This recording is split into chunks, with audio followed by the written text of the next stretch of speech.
महाराष्ट्रातल्या इतक्या अनेक बुजुर्ग लोकांचे झाले।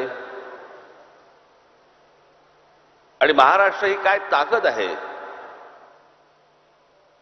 ही जशी जशी मला समजत गेली तसा मी जास्तीत जास्त त्याच्या प्रेमात पडायला लागलो। मला आता जून महिन्यामध्ये मला अमेरिकेला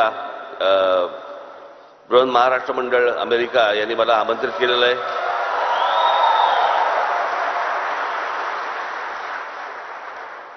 मला त्यांच्यात अध्यक्ष मला इथे भेटले आणि त्यांनी मला सांगितलं की आम्ही महाराष्ट्र मंडळातर्फे आम्ही अमेरिकेमध्ये अनेक 101 शाळा काढल्या आहेत।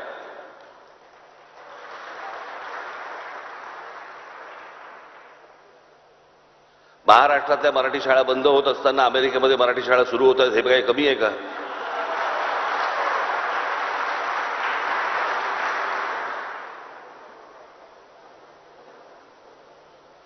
मला असं वाटतं की आपण पहिल्यांदा महाराष्ट्रामध्ये लक्ष देणं गरजेचं आहे। जगभरामध्ये मराठी माणूस पसरलेला आहे, वेगवेगळ्या देशांमध्ये गेलेला आहे, त्याबद्दल त्यांचं अभिनंदनच। जेवढा महाराष्ट्राचा विचार तुम्हाला इतर भाषांमध्ये आणि इतर लोकांमध्ये जेवढा तुम्हाला नेता येईल, पसरवता येईल आणि आपण किती श्रीमंत आहोत हे सांगता येईल हे कमीच। परंतु महाराष्ट्रामध्ये, महाराष्ट्राच्या शहरांमध्ये आज मराठी सोडून ज्या वेळेला मला कानावरती हिंदी ज्या वेळेला यायला लागते त्यावेळेला त्रास व्हायला